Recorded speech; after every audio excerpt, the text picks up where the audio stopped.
마가복음 11장. 이제 예수님과 제자들이 예루살렘 인근에 있는 올리브산의 벳바게와 베다니에 도착하자 예수님께서 두 제자를 보내시며 말씀하셨다. 너희 둘은 길 건너편에 있는 마을로 들어가라. 그러면 나귀 새끼가 묶여져 있는 것을 볼 것이다. 아직 아무도 앉지 않은 나귀 새끼이다. 끈을 풀어 끌고 와라.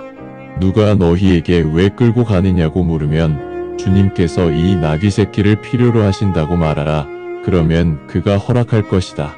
제자들이 마을로 들어가 길가에 있는 문에 나귀 새끼가 묶여 있는 것을 보고 묶인 줄을 풀었다. 그러자 그곳에 서 있던 사람들 중 한 사람이 제자들에게 물었다. 지금 무엇 하시는 건가요?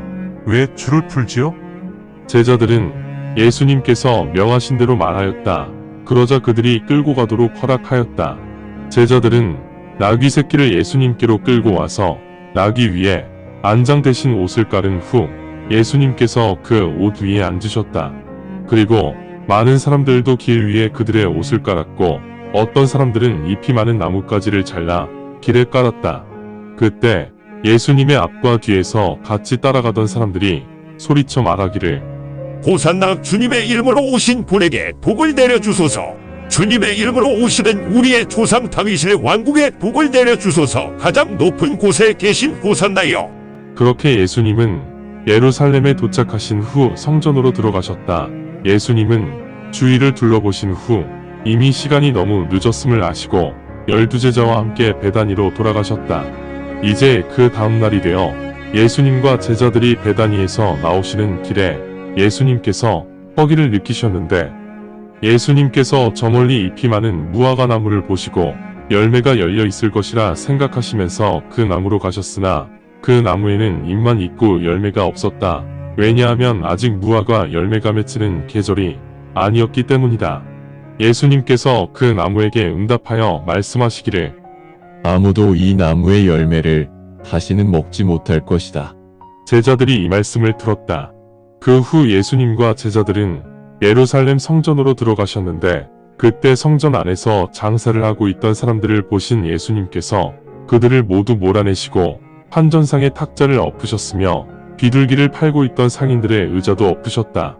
그러신 후 예수님은 그 누구도 성전에 장사할 물건들을 가져오지 말 것을 명하셨다. 예수님께서 사람들을 가르치시면서 말씀하셨다. 내 집은 모든 민족이 기도하는 집이라고 기록되어 있다. 그런데 너희들은 내 집을 도적의 소굴로 만들어 놓았다. 서기관들과 수제사장들이 이 말씀을 전해 듣고 예수님을 죽일 방법을 찾고자 고심하였다. 그러나 예수님의 가르침이 사람들의 마음을 사로잡았으므로 이들은 예수님이 두려웠다. 저녁이 되자 예수님은 예루살렘 도시를 벗어나 성 밖으로 나가셨다. 이제 아침이 되어 예수님과 제자들이 지나가면서 보니 어제 보았던 그 무화과 나무가 뿌리까지 말라버렸다. 베드로가 예수님께서 하신 말씀을 기억하고 예수님께 말씀드렸다. 랍비여, 보세요. 선생님이 저주하신 저 무화과 나무가 시들어 버렸습니다. 그러자 예수님께서 제자들에게 말씀하셨다. 하나님을 믿어라. 내가 너희들에게 분명히 말하노니 누구든지 저 산을 보고 없어져 바다로 들어가라 말하면서 마음에 한 점 의심하지 않고 오직 말한 대로 그렇게 될 것이라 굳건히 믿으면 말한 대로 될 것이다. 그러므로 내가 너희들에게 말하노니 너희들이 기도하면서 간구하는 것들을 너희가 받을 것이라 믿으면 받게 될 것이다. 너희가 서서 기도할 때 부정적인 생각이 떠오르게 하는 사람이 있다면 그 자를 용서하라.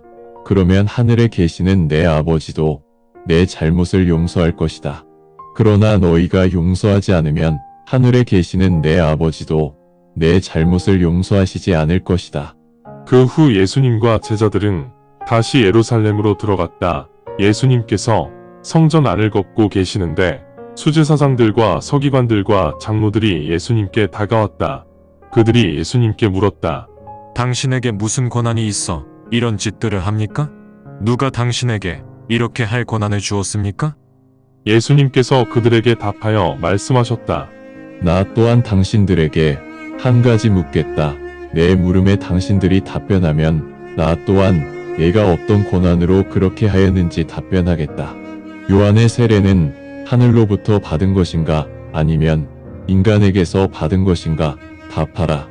그러자 그들이 서로 나름 궁리를 하며 중얼거리기를 만약 우리가 그것이 하늘로부터 왔다고 하면 저자는 왜 너희는 내가 하늘에서 왔음을 믿지 않느냐? 라고 말할 것이다. 그러나 만약 우리가 그것이 인간에게서 받은 것이라 하면 사람들이 우리를 해칠까 두렵다. 왜냐하면 사람들은 요한이 대언자라고 진실로 믿고 있기 때문이다. 그래서 그들은 예수님께 답하여 말하였다. 우리는 모르겠다. 그러자 예수님도 그들에게 답하여 말씀하셨다. 그렇다면 나도 내가 무슨 권한으로 이렇게 하는지 너희에게 말하지 않겠다. 마가복음 12장 그 후 예수님께서 수제사장들과 서기관들과 장로들에게 우화를 말씀하시기 시작하셨다. 한 사람이 포도밭을 만들어 주변에 울타리를 친 후 와인 착즙기를 묻기 위해 땅을 파고 망대를 세웠다.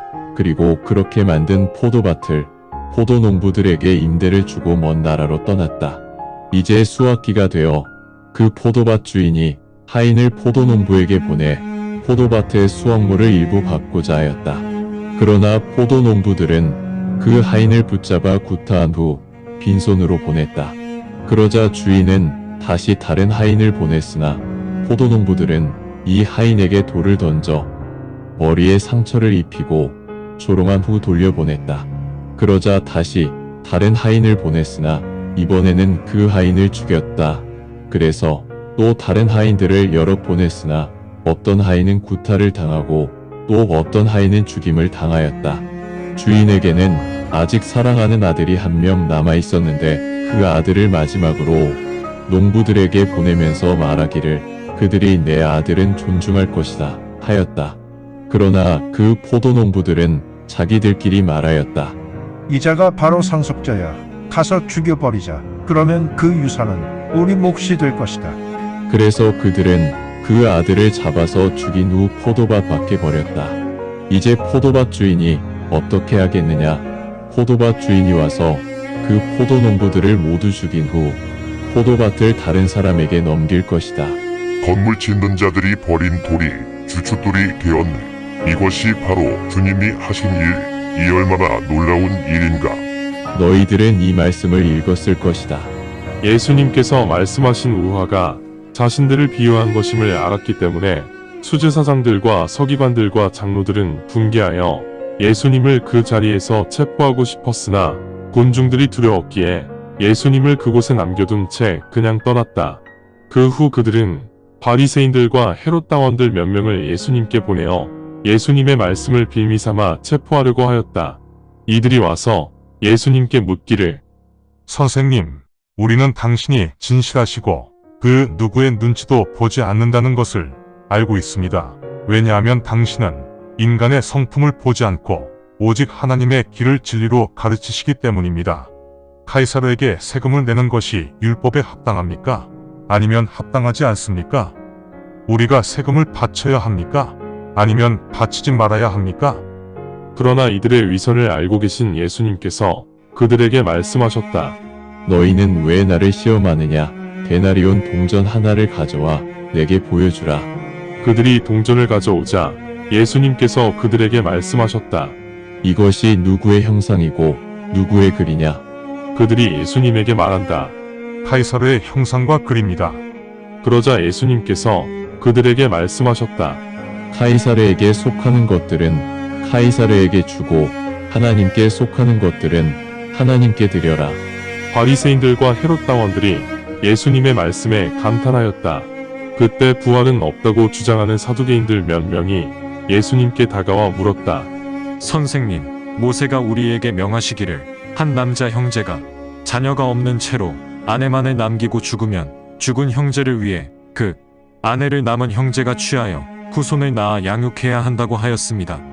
여기 7 형제가 있습니다. 장남이 아내를 얻었으나 자손이 없는 상태에서 죽었습니다. 둘째 형제도 그녀를 아내로 맞았으나 역시 죽었으며 자손도 없었습니다. 셋째도 마찬가지입니다. 그렇게 되어 막내가 그녀를 아내로 맞았으나 막내도 자손이 없었습니다. 마지막으로 그 여인도 죽었습니다. 그런 후 그들 모두가 부활하게 되면 그녀는 누구의 아내가 되는 것입니까? 7 형제 모두 그녀를 아내로 삼았는데요. 예수님께서 그들에게 답하여 말씀하셨다. 그래서 너희는 하나님의 말씀도 권능도 몰랐기 때문에 잘못이 없다는 말이냐? 그들이 죽음에서 살아나는 경우 그들은 결혼하지 않으며 천국의 천사와 같은 존재가 된다. 너희가 모세의 책에서 사람이 죽음에서 살아나는 일에 대해 읽지 않았느냐? 하나님께서 떨기나무 속에서 모세에게 어떻게 말씀하셨느냐? 나는 아브라함의 하나님이고 이삭의 하나님이며 야곱의 하나님이다 라고 말씀하셨다. 하나님은 죽은 자의 하나님이 아니시고 살아있는 자들의 하나님이시다. 따라서 너희들은 크게 잘못된 생각을 하고 있다. 그러자 자기들끼리 논의를 한 후 서기관들 중 한 명이 와서 예수님의 답변을 인정하며 예수님께 물었다. 모든 명령 중 가장 으뜸가는 명령은 무엇입니까?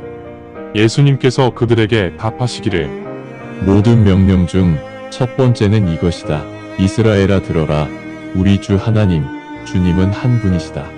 너희는 내 주 하나님을 온 마음 다해, 온 영혼 다해, 온 생각 다해, 그리고 온 힘 다해 사랑해야 한다. 이것이 첫 번째 명령이다. 두 번째 명령도 이와 유사하다. 너희는 내 이웃을 내 자신처럼 사랑하라. 이 두 명령보다 더 존귀한 명령은 없다. 그러자 그 서기관이 예수님께 말하였다. 선생님, 좋으신 말씀입니다. 당신은 진리를 말씀하셨습니다. 하나님은 한 분이십니다. 그분 이외 다른 신은 없습니다. 그리고 하나님을 온 마음으로 모든 것을 깨달으며 온 영혼 다해, 온 힘 다해 사랑하는 것, 그리고 이웃을 자신처럼 사랑하는 것은 모든 번제와 희생물들을 다 합친 것보다 더 가치 있습니다.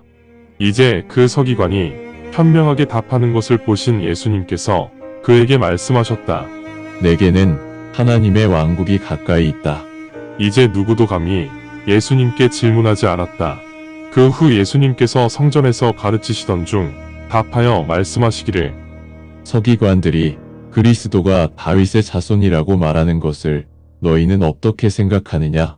그런데 성령에 감화된 다윗이 직접 말하기를 주님께서 내 주님에게 말씀하시네. 내가 너의 적들을 내 발받친 대로 만들 때까지 내 오른편에 앉아 있어라. 즉 다윗 자신도 그분을 주님이라 불렀는데 그렇다면 그분이 어떻게 다윗의 후손이 될 수 있느냐? 군중들은 예수님의 말씀을 기쁨으로 받아들었다. 그 후 예수님께서 그들을 가르치시면서 말씀하셨다. 서기관들을 조심하라. 그들은 그저 긴 옷을 입고 여기저기 다니는 것을 좋아하며 장터에서도 사람들로부터 대접받기를 원한다. 회당이나 잔치집에서도 가장 좋은 자리에 앉기를 원하는 자들이다. 이들은 과부들의 재물을 탐하며 기도를 가식적으로 길게 한다. 이들은 더 가혹한 처벌을 받을 것이다. 이제 예수님께서 성전 헌금함 맞은편에 앉으셔서 사람들이 어떻게 헌금하는지 지켜보셨다. 여러 부자들이 많이 헌금하였다. 그때 한 가난한 과부가 와서 1고드란트의 가치가 있는 2랩돈을 헌금하였다. 그러자 예수님께서 제자들을 불러 모으시고 말씀하셨다. 내가 너희에게 분명히 말하노니 이 가난한 과부가 다른 사람 모두가 헌금한 것보다 더 많이 헌금하였다. 왜냐하면 다른 사람들은 모두 풍족한 가운데 그 일부를 냈지만 그녀는 빈궁함에도 가진 것 전부를, 즉 생계를 꾸려야 할 돈을 모두 헌금하였다. 감사합니다. 주님의 말씀입니다. 성경을 처음 접하는 분들에게 기존의 한글 성경은 항상 이해하기 어려운 책입니다. 그래서 영어판 NKJV 성경과 여러 주석과 참조문헌을 활용하여 내용을 전달하기 위해 쉽게 풀어 표기하였습니다. 성경을 듣고 읽을 때 주님의 영이 임재하기 원합니다. 택함을 받았으나 그 사실을 모른 채 아직 어둠에서 방황하고 있는 어린 양들이 이 동영상을 보고 들어 주님의 새 언약을 확신하고 소망함으로 하나님의 백성이 되어 주님의 나라에서 영원 무궁토록 권세를 누리며 살기를 간절히 원합니다. 아멘.